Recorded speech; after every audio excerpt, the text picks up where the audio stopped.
funny how a melody can bring back a memory. 'Cause 1,000 memories can't be wrong.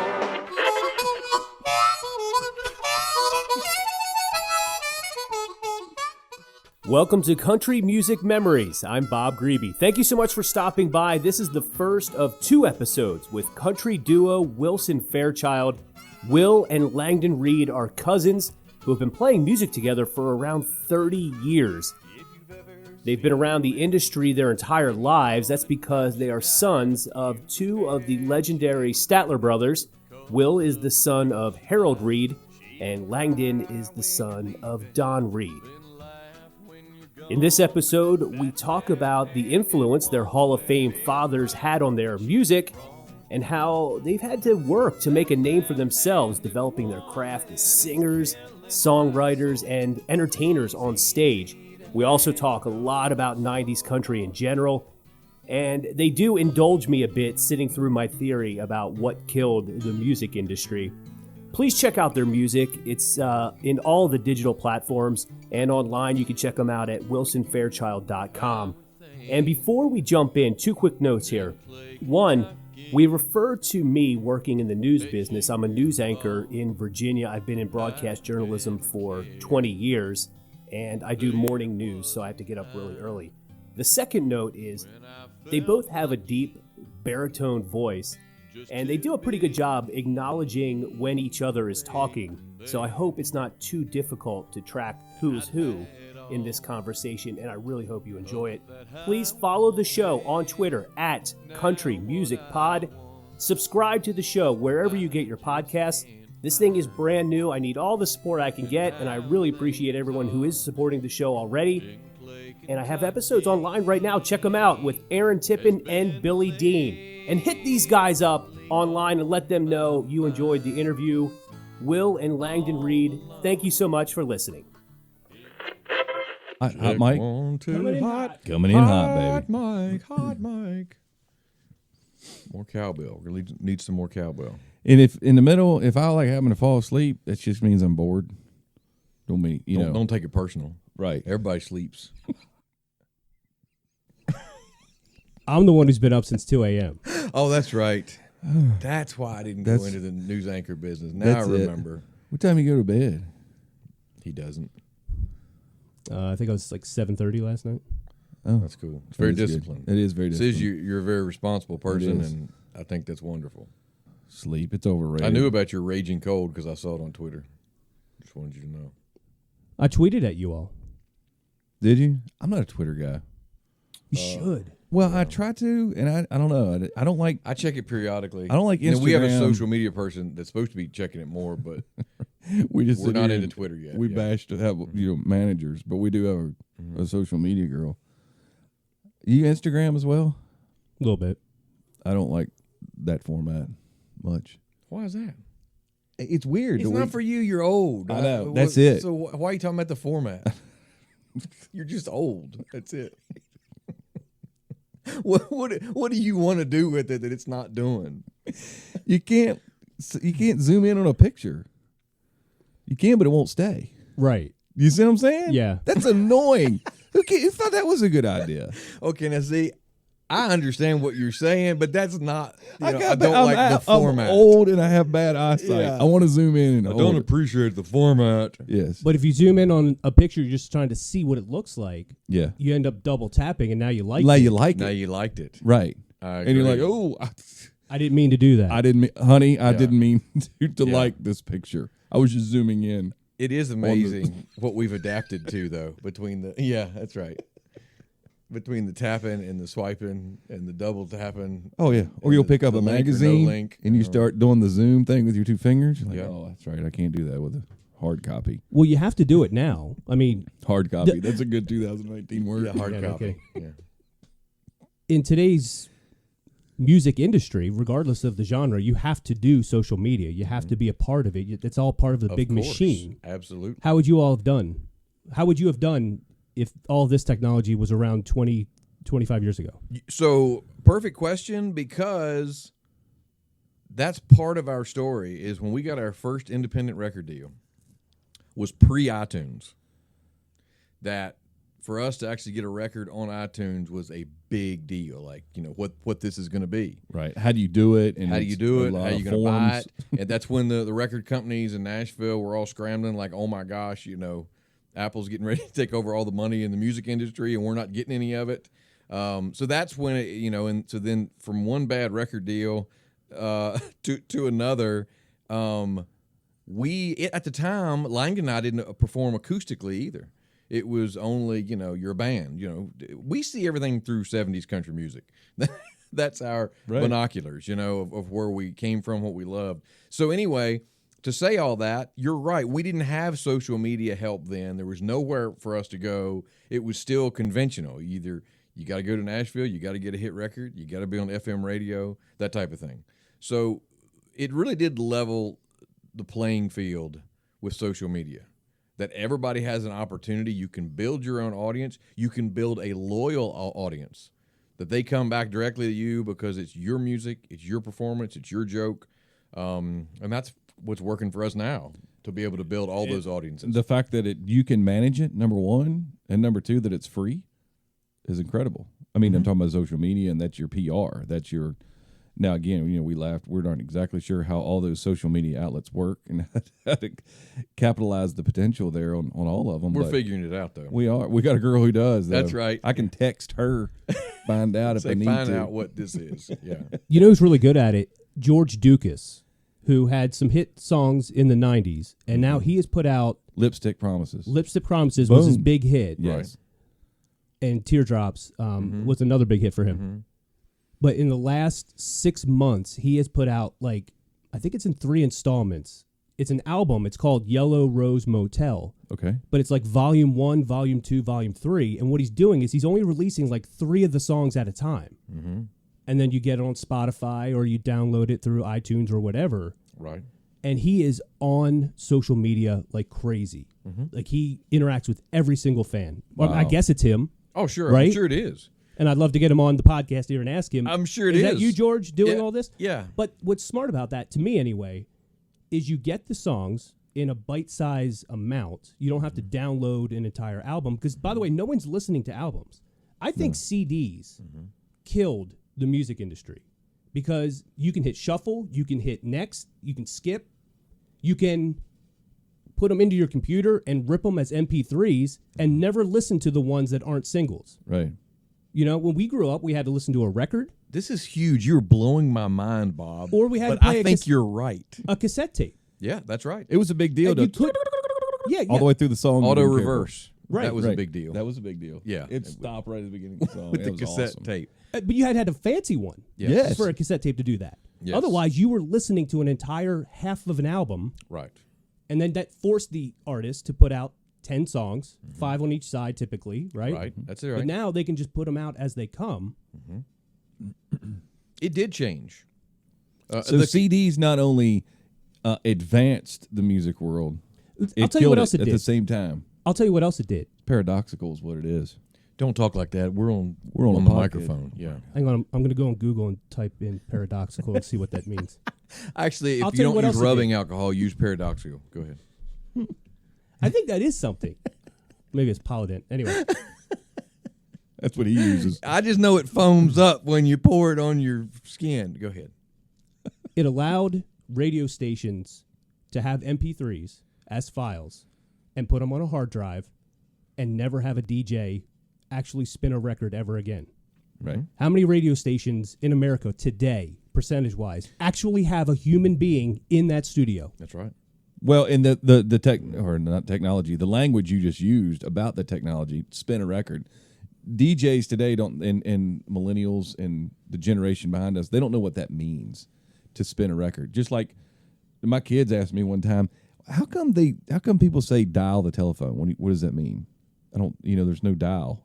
And it's just a word that we know because you have to. You used to do that. Used to do that. But the language is carried over to where now they're like, no, everything's touchscreen. What am I dialing? So it's the same thing with what you just said. Spinning a record. They don't. There's not a human in there doing that anymore. So and go back to vinyl, go back to records. We learned this coming up, and Langdon's talked about it more than once, but that albums were artwork, that it was more than just buying the music.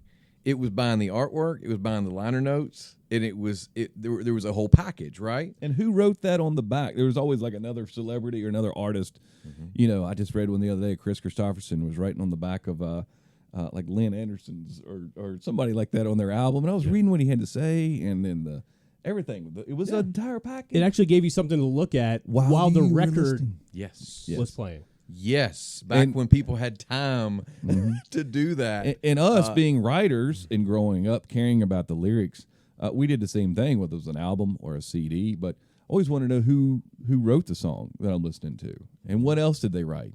And but again, it was an experience when you would buy that album or that cassette or that CD. That's right. But now an MP3, But you're right. I can't even find who wrote anything. Or The technology leading up to the CD and then the computer and the internet ruined the experience.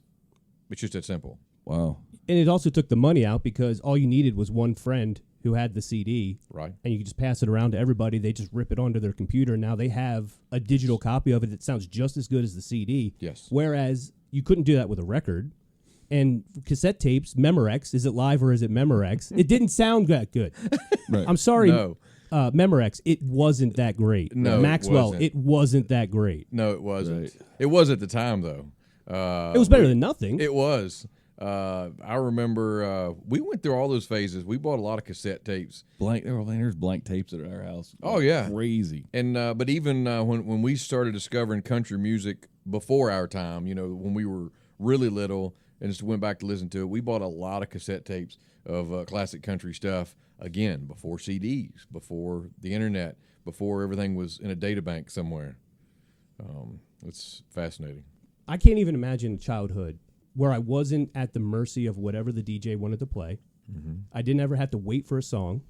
You just go and instantly find it. I can't even put myself into that childhood. That's right. I remember buying a 45, which is a small record for anybody Yeah, that explain what you're doesn't know. talking about. Back when I was dialing the telephone. You dinosaur. No, I remember as a kid, what was funny, Annie Lennox is what I bought. Sweet dreams are made of this. Just because I thought it was really cool, I bought that 45. That's amazing. But it was, but the whole process was different then. Even back, you can go back decades before that to a record store to buy a record, to have the little disc that went in the middle of it for the record player. What are those things called? Do you know? I have no idea. We need to figure that out. I don't know. I've traveled the world in the 7 seas. Everybody's. It's funny. We have the entire knowledge base of the history of mankind in our hands right here with this phone. Right. And we don't know what the name of that thing is. I don't even know how to look that up. But if you didn't have it, you were out of luck, let me say. Because That's one way of putting it. yeah, that you were just out of luck because it were would out of luck. wobble and there's no way to keep it centered. But that compared A to wobbler. I'll go to Spotify and listen to whatever I want to listen to is two worlds apart. I mean, that's just you're right. It's hard to believe. Or even go into a record store. Right. Back to dialing the phone. What's we a don't, record we don't store? even have record stores. I think about that kid in Back to the Future when he's when he's at the dinner table and Michael J. Fox says something about a rerun. Rerun. I've seen this one. I've seen this It's one. a And he rerun. said, "What's a rerun?" I feel like that. Right. Yeah. I feel like when somebody looks at me like, What's what's a a Tower Records? What's a record store? Yep, that's where we're at. And that was a good contemporary reference you made of Back to the Future, which was probably 1985. So that was a very good 35-year-old reference It was. that you just made. Yes, it was. And quite possibly, and arguably, one of the better movies of all time. And that was a reference back to 1955. Right. Yeah, Right. Exactly. What's a rerun? How do I look that up? Album Rerun? Plastic I know what a rerun thing? is. I was just joking. album plastic insert. 45. 45. Was it RPM? What's it called? Yeah, 45 RPM record. Yeah, 45. RPM record RPM disc center. record Disc center, I like. Yeah. Adapter. It's an adapter. disc. I can't even text. I mean, because my thumbs are old. You guys- record adapter. Grew up in music. Did you know? There it is. There it is. What is it called? Bob, just give me time, okay? Stop pressuring me. A 45 RPM adapter is a small plastic or metal insert. It's just called an RPM adapter. It's an RPM adapter.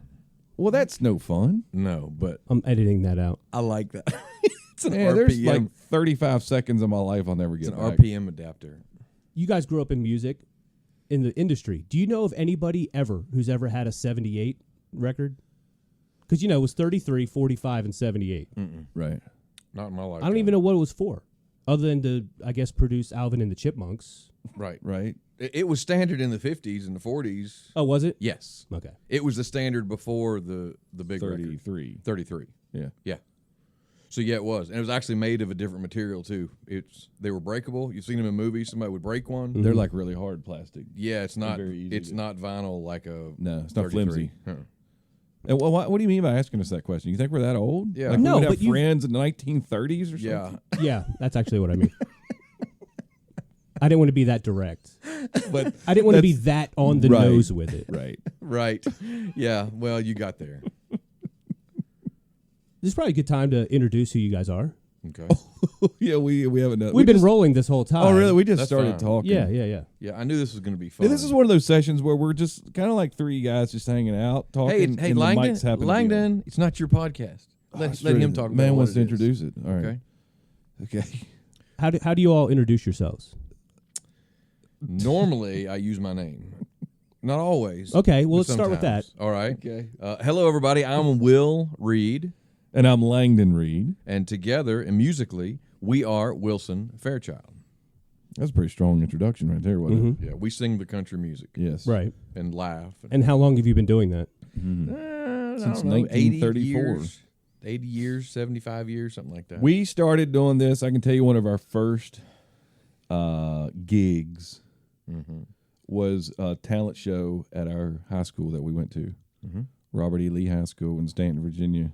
And it was a talent show. It was right around Christmas time, wasn't it? Yes. Because one of the songs we sang was Jingle Bell Rock. Jingle Bell Rock. Yep. Yes. We did.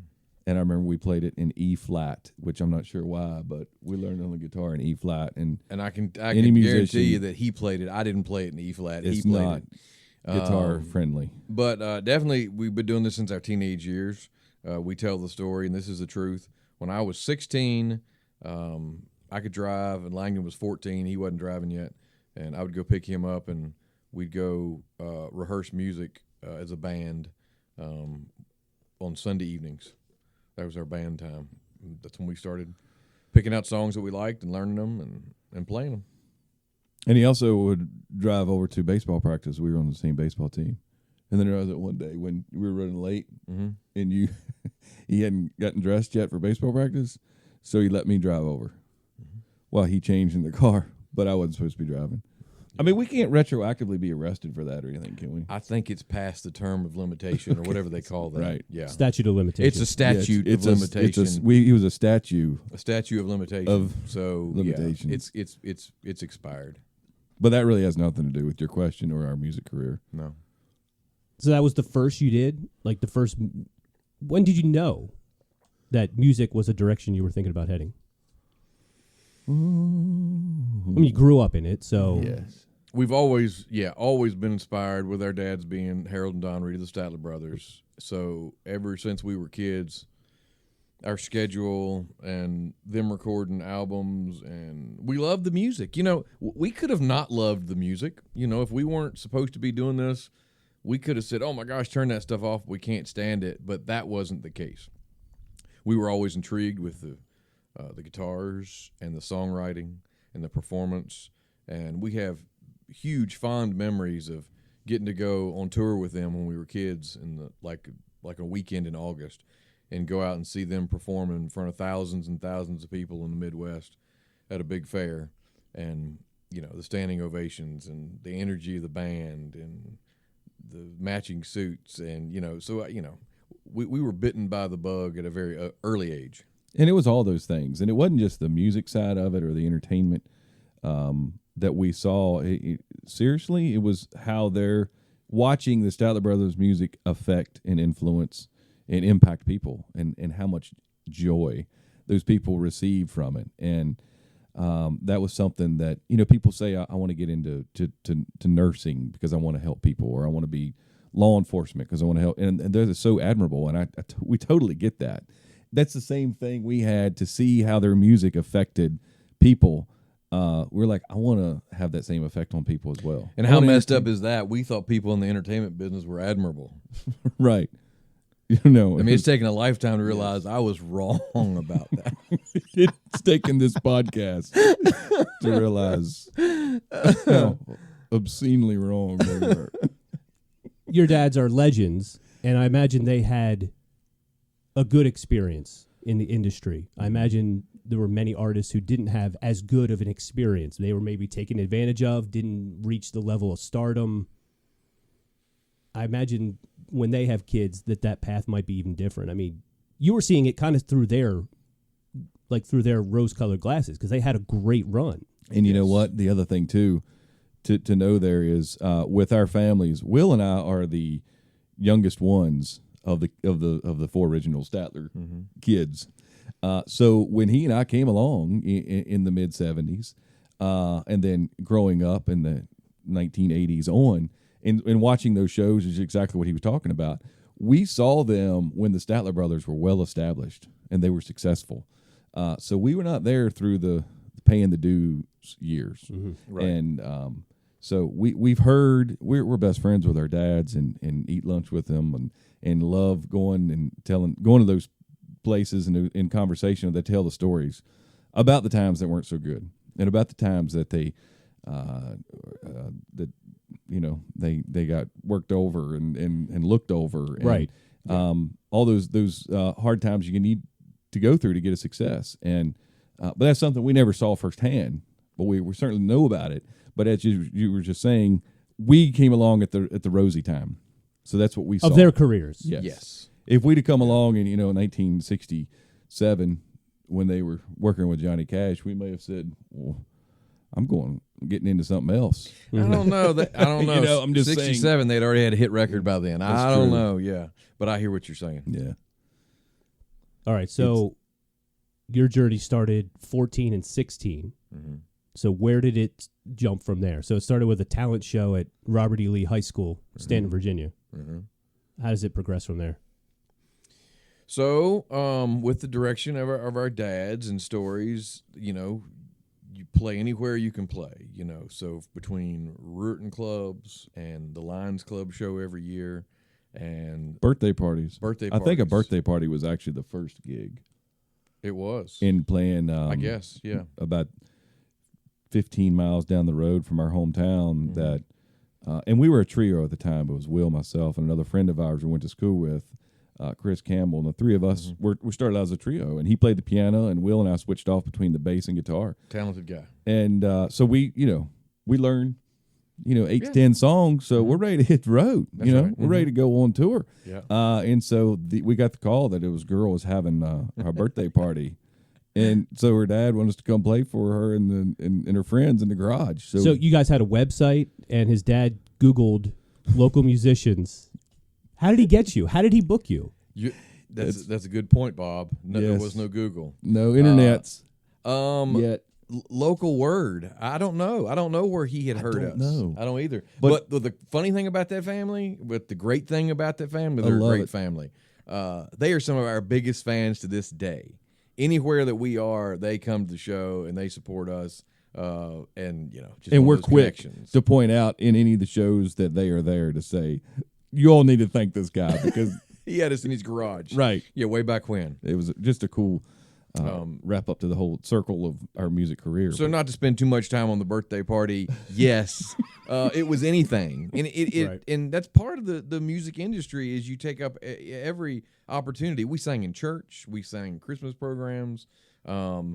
Hopefully that the one thing leads to the next, and it's not a lot different than what we do today. That one thing leads to the next is opening up opportunities. You go play in a town or a state that you haven't been in before.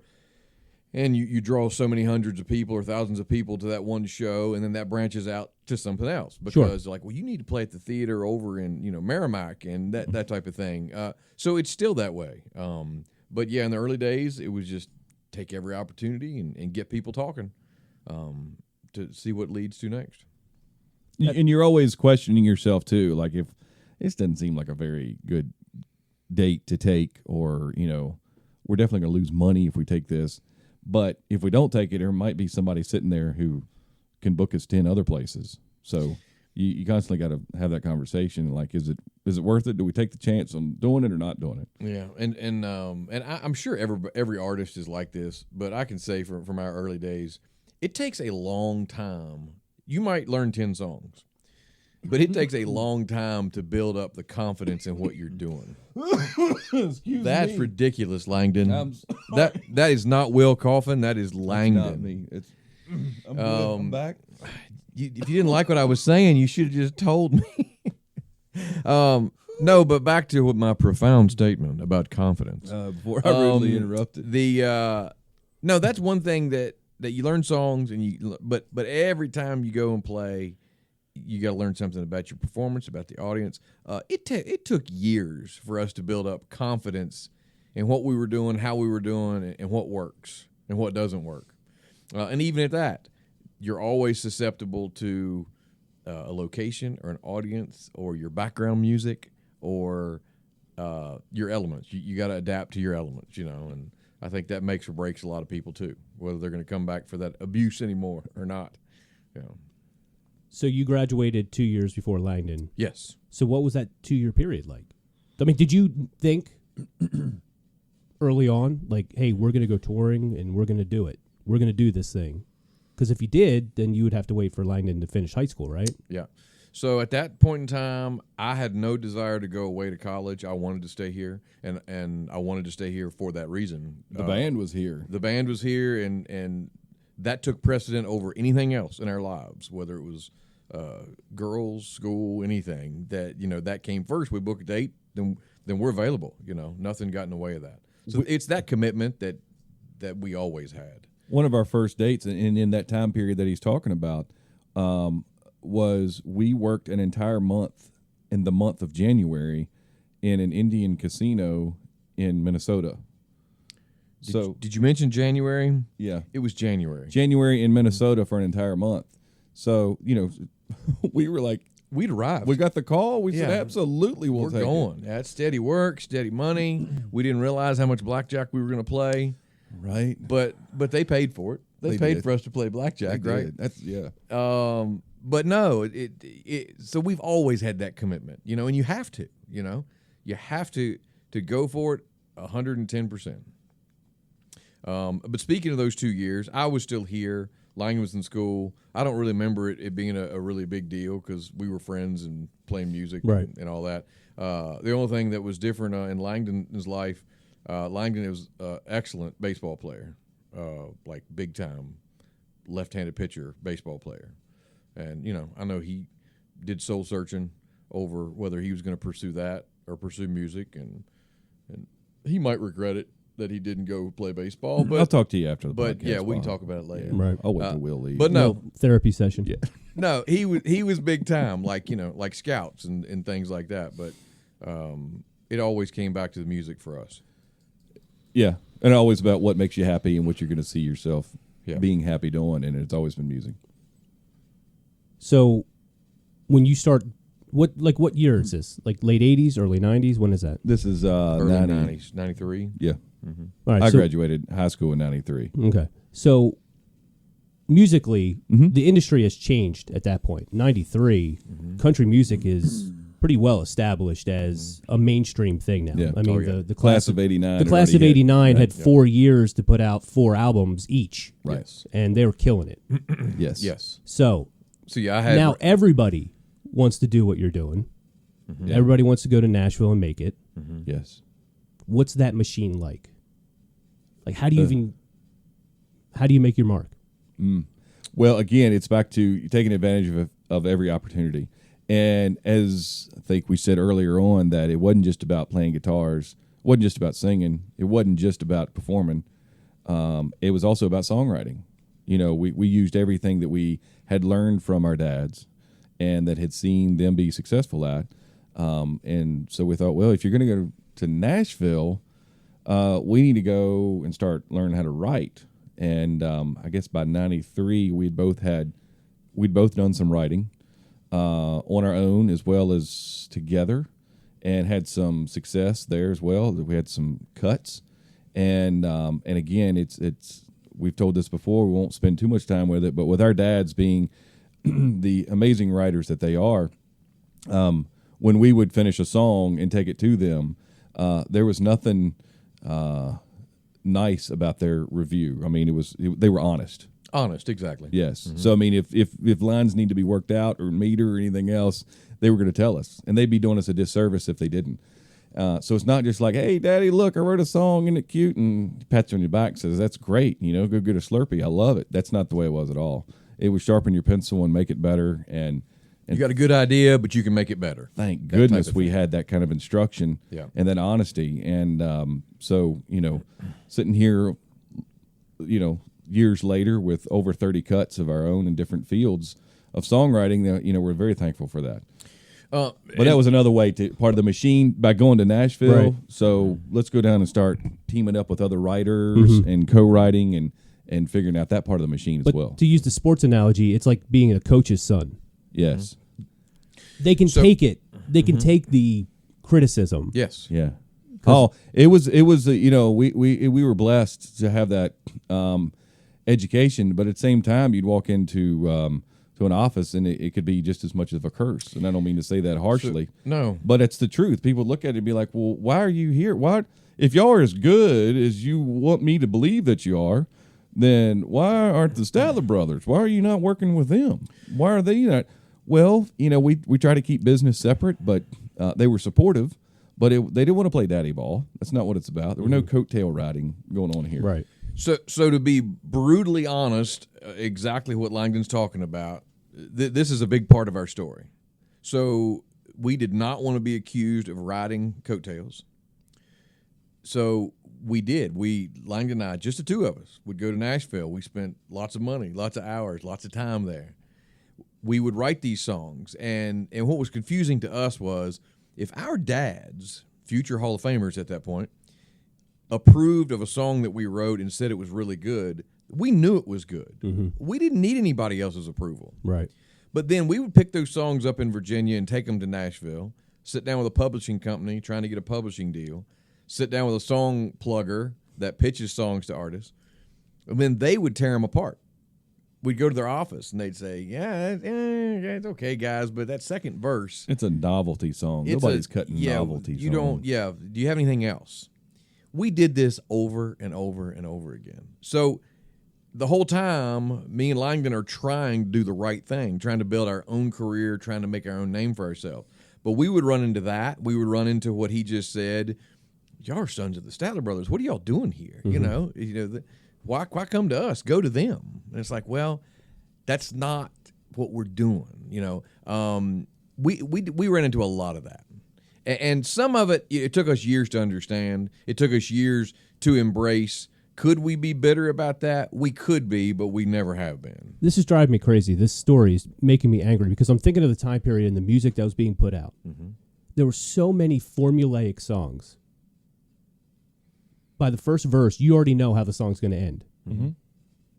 Mm-hmm. And they're kicking your stuff around, picking it apart. Meanwhile, these formulaic songs keep getting played on the radio. Mm-hmm. That's driving me nuts. Well, know too that we're not saying that everything we were writing at the time and pitching was just top I understand. Notch. Yeah, not at all. But it was certainly not as bad as everybody was saying they were. No, Mm-hmm. And that through that time period, we at also least knew what we were. We at least knew how to write a song, how to craft it, how to sing it, how to perform it, and so we knew what we were doing. Now, I think we always went back on the fact of here's a song we've written. You can't say that it's not good. I mean, you can say you don't care for it or you don't like it, but you can't say that it's not good because that's our first goal. So that was frustrating, and we were so involved with the music of that time and what was out there, what was working, what was selling, and what we liked, and we kind of took that nostalgic stuff and storytelling that the Statlers had, and then kind of modernized it, and that's what we were doing in our youthful salad years there, and it was we thought it was great. Oh yeah. And we still look back on some of that stuff. We got those early demos of things, and it's still a good song. You don't have to like it, but it's still a good song. That's right. So so it really is the 90s time period now that I'm thinking about it. 96, I think, or 97 is when we did that Minnesota Indian Casino for four weeks. 96, because I Sharpened their remember chops. I was underage to be in the casino. Very good. It was illegal for me to be in the casino, but yet they were paying me to be there. That's right. That's right. But you also told them you were an Indian. Right. That helped. Yeah. Yeah. You were immune to the blackjack table. You had immunity. Anyway, so no, but thinking about that time period, so from then on into the late 90s until we got that independent record deal, I'm talking a few years. We went back and forth to Nashville, back and forth, and we had buddies so we could stay with them down there, have a free place to stay, and we visited every record label. But we got a bunch of that. Either there was something wrong with the song. One thing we did learn at that time period is some people were honest with us and said, guys, there's a difference in a good song and a great song. It's like you brought us a good song, but it's not Garth Brooks. Like, well, dear Lord, I mean, we're trying really hard. We got that. We also, this whole time, we spent a lot of money cutting demos. Mm-hmm. So we would, we write what we thought was a great song. We'd go in the studio, we would cut it, and it would be great. It was top notch. It was the quality of anything else that came out of Nashville. And then you'd play it for somebody, and the guy'd look at you and like, yeah, it's pretty good, but maybe y'all shouldn't be recording your own stuff. Maybe you ought to be recording something somebody else writes. Maybe the stuff y'all write is not for y'all. And we'd sit there across the desk and look at the guy, and it's like, what does that even mean? Our dads have built a career on recording the music that they wrote, but you think it's okay, but we shouldn't be singing it. Yes. Have we been down every dead end road? Yes, we have. Mm-hmm. I can't get over the fact that it's good, but it's not Garth Brooks good. He had like a #1 record with Honky Tonk Bar Association. Uh-huh. That song's terrible. I love it. Two of a kind. You should have heard the demo. That song's not that good. You should have heard the demo. There were no hand claps on the demo. No, what hand claps. No. So another thing that's funny along with what you're saying. Oh, that's awesome. I remember having. This is now. The I'm truth. not going to have Garth Brooks on. Well, he's going to okay. hear that, and he's going to be like, "Hey, hell with that guy." He's a nice guy, but he's overrated. So back to what you're saying. He'll never make it. I remember having Storms of Life on cassette, Randy Travis. I remember having Clint Black on cassette. I loved both of those albums. When Killing Time, I guess, when he came out and so we loved that resurgence, Alan Jackson, of country music. I was not a Garth fan the first time around. I mean, I know that he revolutionized music, and I'm more of a fan now than I was then, because still, the Statler brothers were out doing traditional shows, and Garth Brooks was out tearing up Takamine guitars on stage. I wasn't a rock guy, I wasn't there yet. Now, what's funny, looking back, now Garth's stuff sounds country compared to anything going on today. You want to hear that stuff because you're like, gosh, that is so sweet to my ears. At least it's sweet to that time period of my life. You can relate to what you were going through. But yes, you're exactly right. It's not always all about the song. It's about who you know and how you got there, and And things are totally unpredictable. And I'd have to say somebody like Garth. We're talking about him, but maybe he didn't have the best song, or maybe he didn't wear the right shirt, or didn't. There's again, it's the whole package. But whatever it is, he hit a home run with something. Oh yeah, I still can't put my finger on it. But he's Garth Brooks and I'm not. I mean, there's something there that is divinely anointed. Yeah. And let me say another thing about that time period that we got caught in the middle of. Let's say 50s country music through the 70s. It was about the artwork on the records. It was about the costumes. It was about stage clothes. That's what we grew up with. That when you're on stage, you have on stage clothes, and it's impressive. It's a performance. Yeah. It's something to look, and you got something shiny on.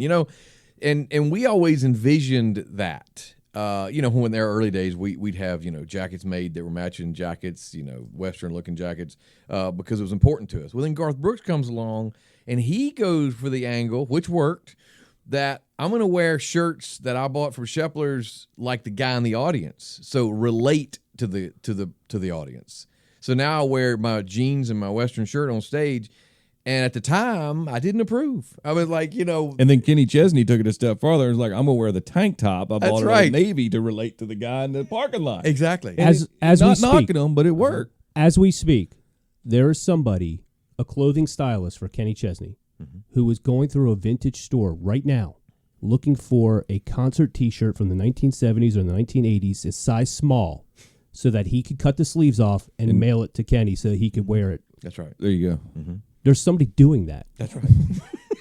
and getting their percentage, right? Yes. And getting their stylist percentage. How much don't I know about the back end? I hear the songs on the radio. I download the music. I buy the CDs. I buy the cassette tapes. How much don't I know about publicists and all these things, all these people who get a cut and kind of stir the pot along the way? So let me say this on the songwriting thing, because we tried for years to get a songwriting deal, just Wil and Langdon, because we're writers. Just have us sit in a room. And pay us a salary, and we'll write songs we'll Monday turn through in Friday, because there are people that have done that, and there are people that have been very successful. Yes. Very small percentage. It was a small percentage 30, 40 years ago Right. of songwriters that were making a living writing songs because they had a hit record with George Jones or somebody. The key there was an artist that didn't write their own music, right? Now it's like a percentage that doesn't even exist. If you're not best friends with the artist, you're not going to get your song cut unless you write. But it's just like that. Back to talking about, a Garth Brooks hit or Achy Breaky Heart or a really good song like On the Other Hand. There's no way to predict which one is going to get through the cracks and actually get recorded. But we've found through experience, I'm not saying 100%, but you're going to have to be awfully closely related to an artist that either is going to hit or has hit to be a successful songwriter. Is that fair? Yeah. Yeah. Well, I mean, it was, again, the time and what we learned and grew up on was that there's a category called songwriters, and then there's a category called singers. And, somebody like George Jones and George Strait, they're singers. Now, George did write a couple of hit songs, but for the most part, he was, if you wanted a song sung, brother, you send it to George Jones. If you wanted a song written, you went to Harlan Howard or Curly Putnam or Don Schlitz or Paul Overstreet, any of these people. And that's what they do. They weren't interested necessarily in putting on the suit and going out and standing on the stage. So they concentrated on their craft. And there are a few artists, and even more so now. But again, the Statlers, they had the feet in both waters there. So just to take a time out, don't forget what you're saying. Sure. Right there, the Statler brothers were awesome because part of their story was they had Flowers on the Wall in 1966, which is a huge record, put them on the map. They were still touring around the world with Johnny Cash, so they got all kinds of exposure.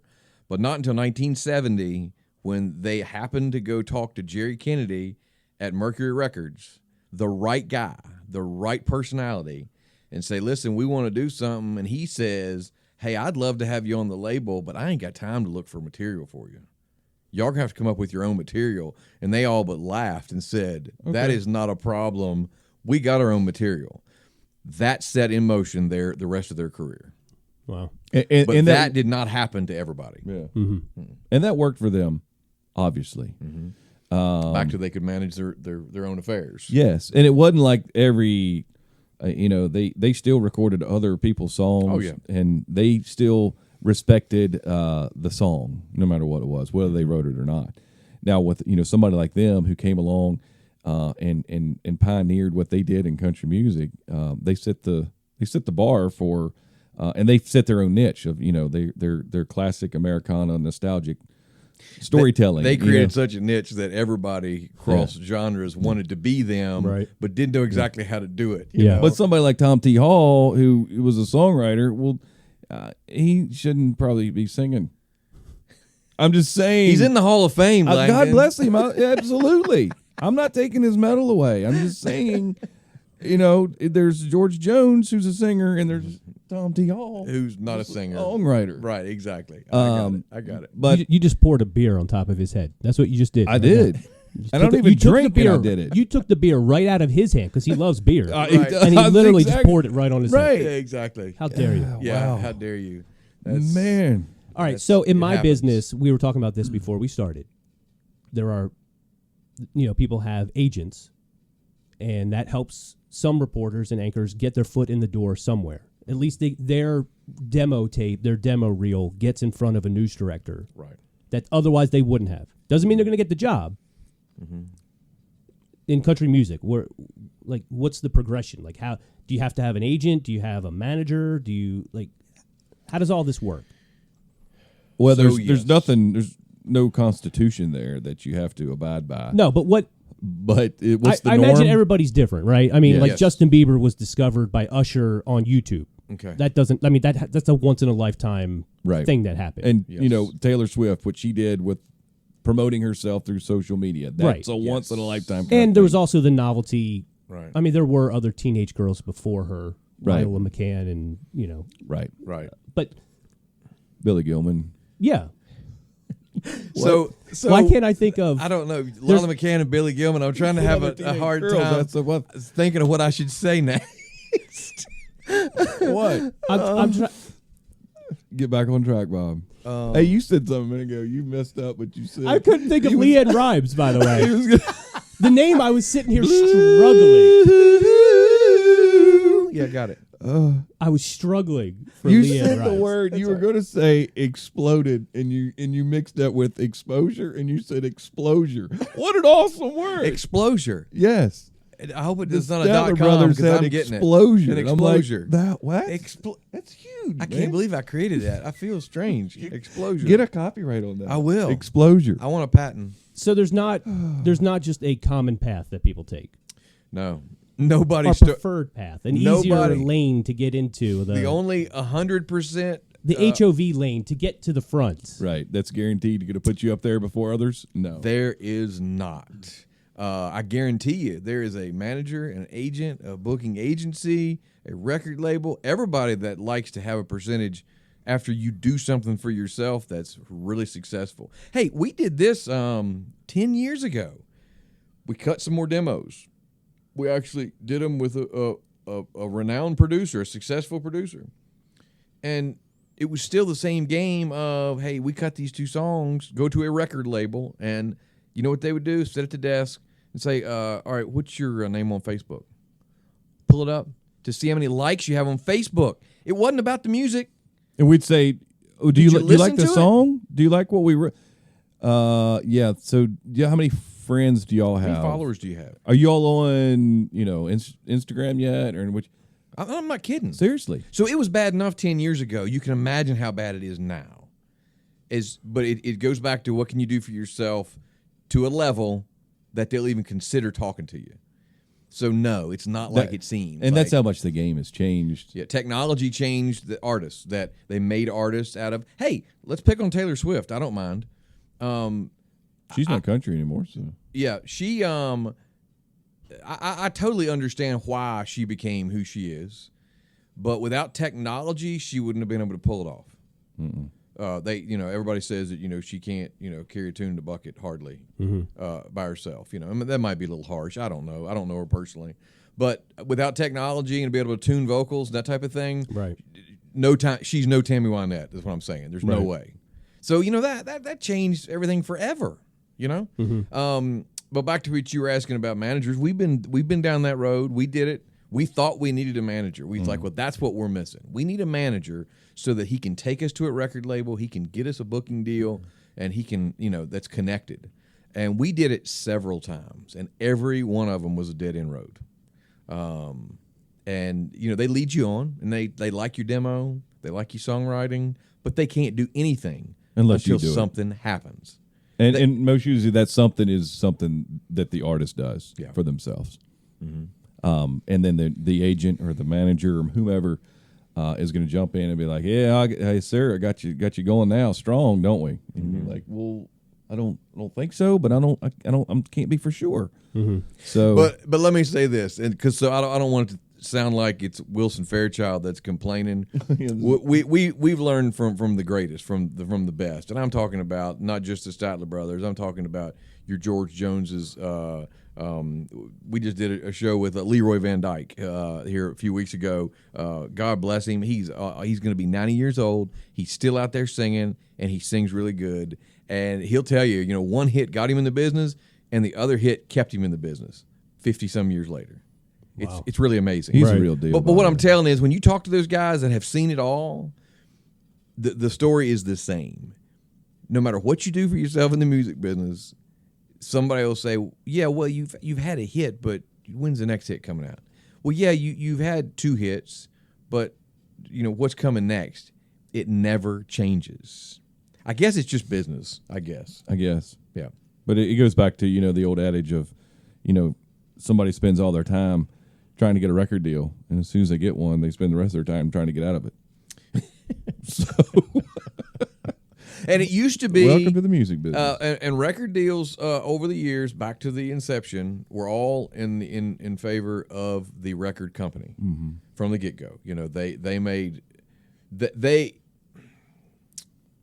They did it to themselves. They got behind this digital age, but they did it to themselves. There was too many years of bad record deals where they make 95% of the money and the artist makes 5%. It shouldn't have been that way ever. But it used to be bad enough just that. So then if you were an artist and you had a hit record, you had to go out on the road and you'd make your money going doing concerts, or if you wrote a song, you might make your money during publishing. But then over the last 20 years, 15, 20 years, they came out with these 360 deals. Yeah. And the labels were scrambling to figure out how to make money. And they'll tie an artist up from the get-go for years and take a percentage of everything they do. What does 360 mean? That means they take all the money if you sell records. They take a huge percentage on live performance. Every time you go play the county fair, they get part of it. You sell a T-shirt with your name on it, they get a percentage for years. It means all of it. It means... Is that why so many people are like releasing their own music? That's exactly why. Exactly why. So when you see artists, which is smart, their music, their hit records, the label made all the money. They didn't make any money on them. Mm-hmm. So they go in and re-record those hits, so they own these masters. So now when I sell a CD, I get 100% of it. That's exactly why they re-record them.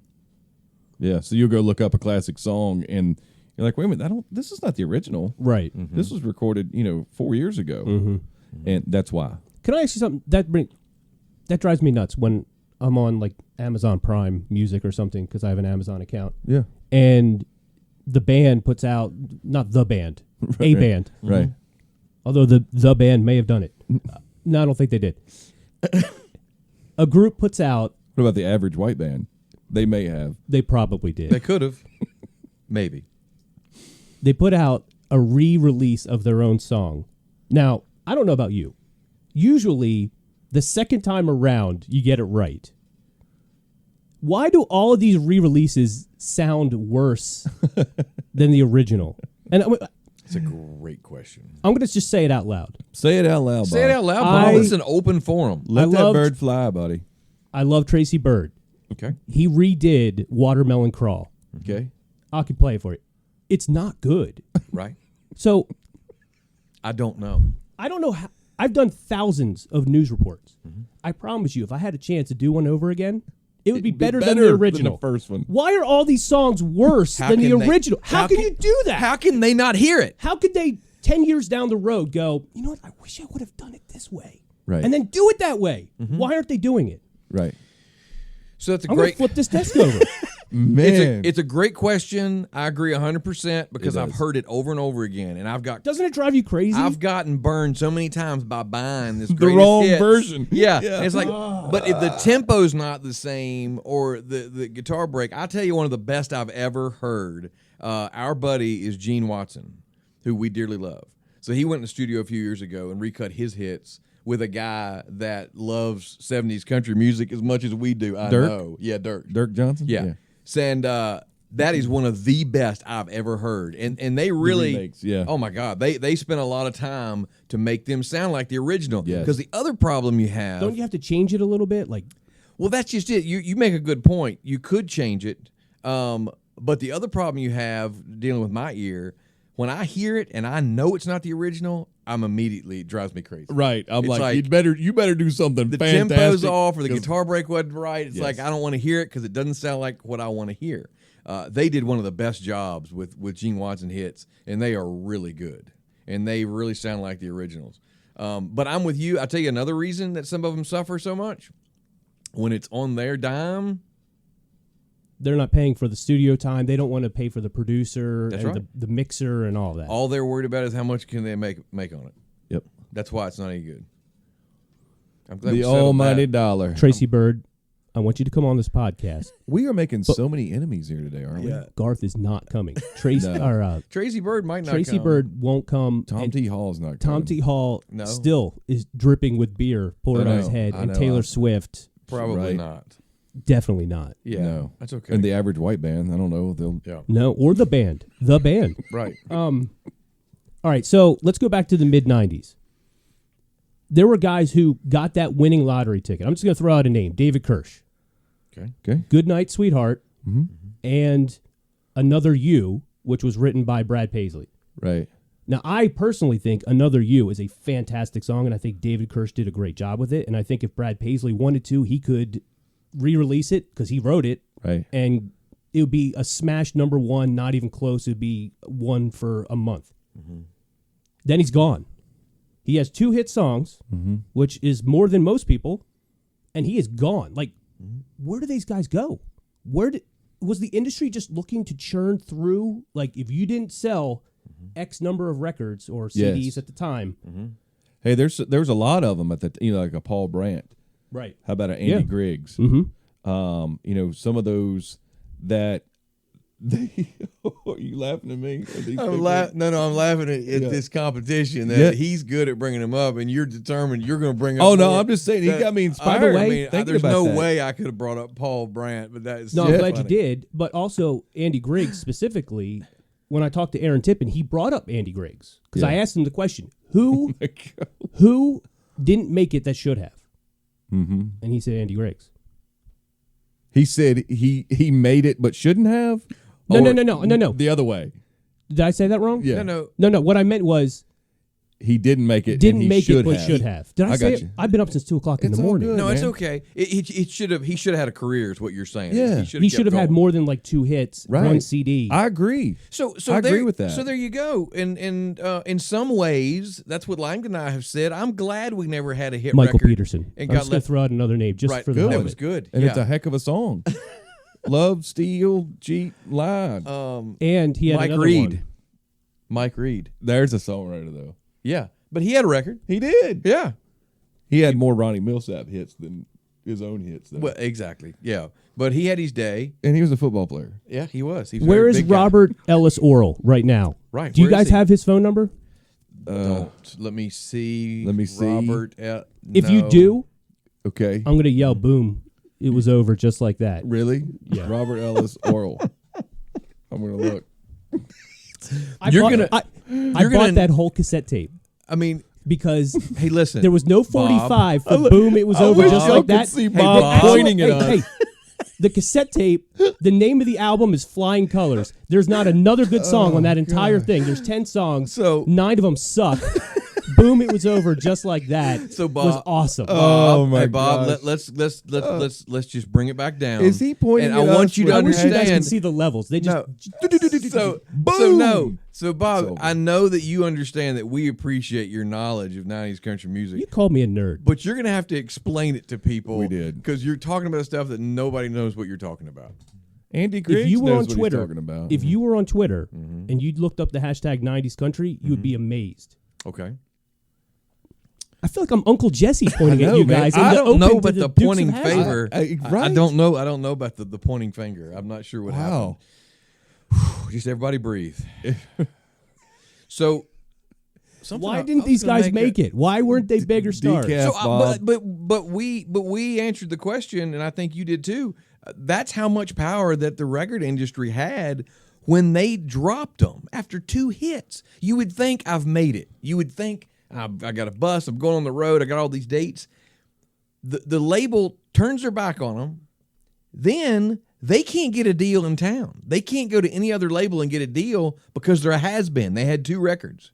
Right, they're done. They're done. They're done. So, I mean, this happened over and over again. And then you can't go back to the promoter that promotes the county fair because they sit around a boardroom and say, all right, what hits on the record? What's on the radio right now? Mm-hmm. Like, he doesn't have a radio hit. He had it 2 years ago. They're going to pass over him and go to the next guy. That's the cycle.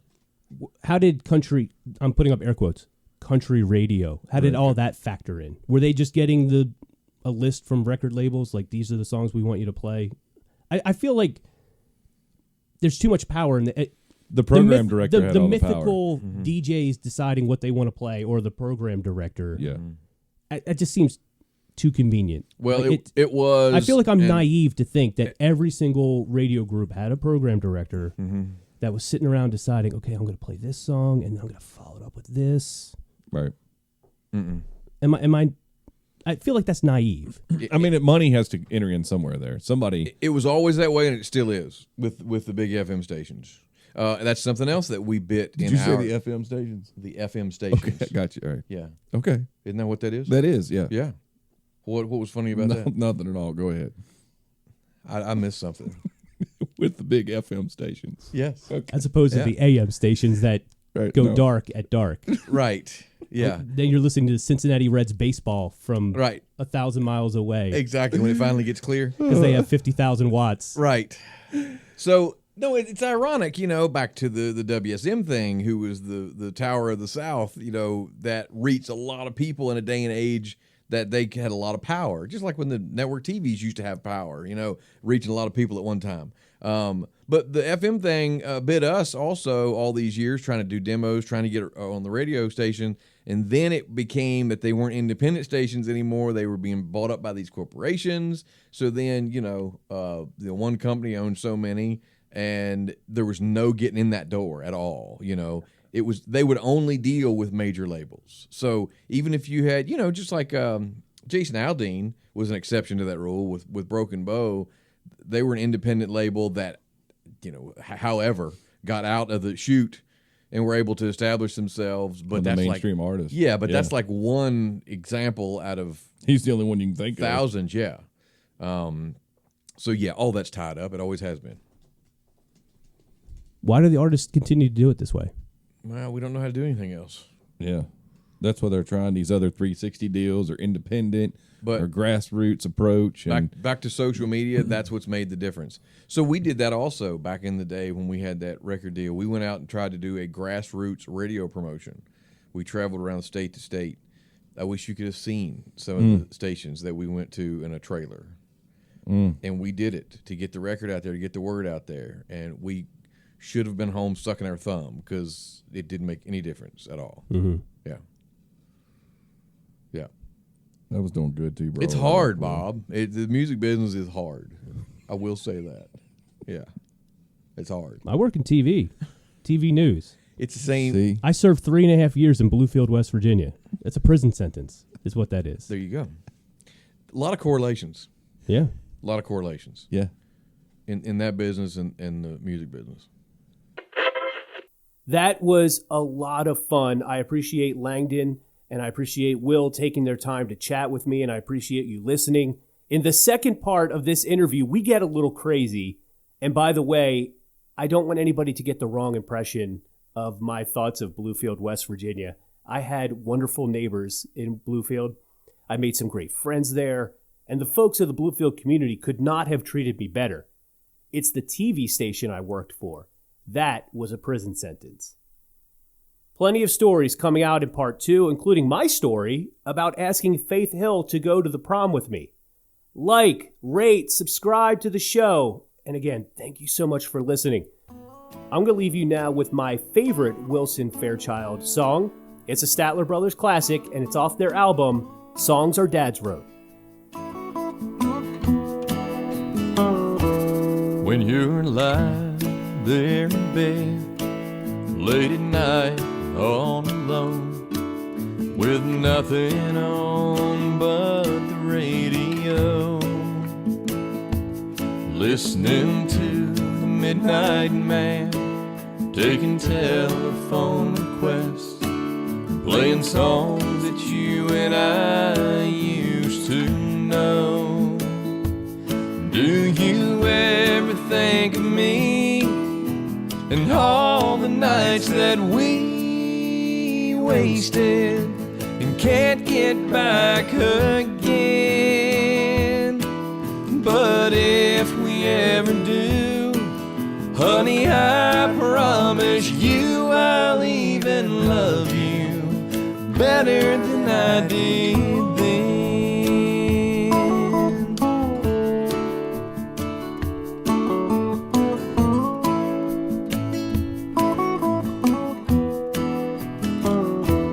When you go for a walk in the leaves when it's cold, or lay when it's warm in the sun, with time on your hands and the memories on your mind, or a long sleepless night has just begun. Do you ever think of me and all the nights that we wasted and can't get back again?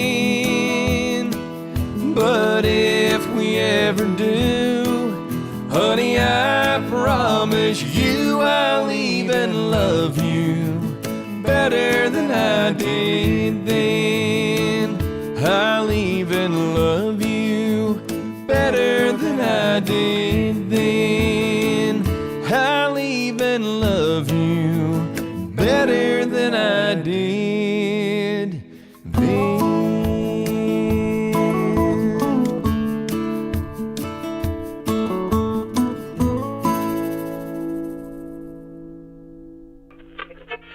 Ain't it funny how a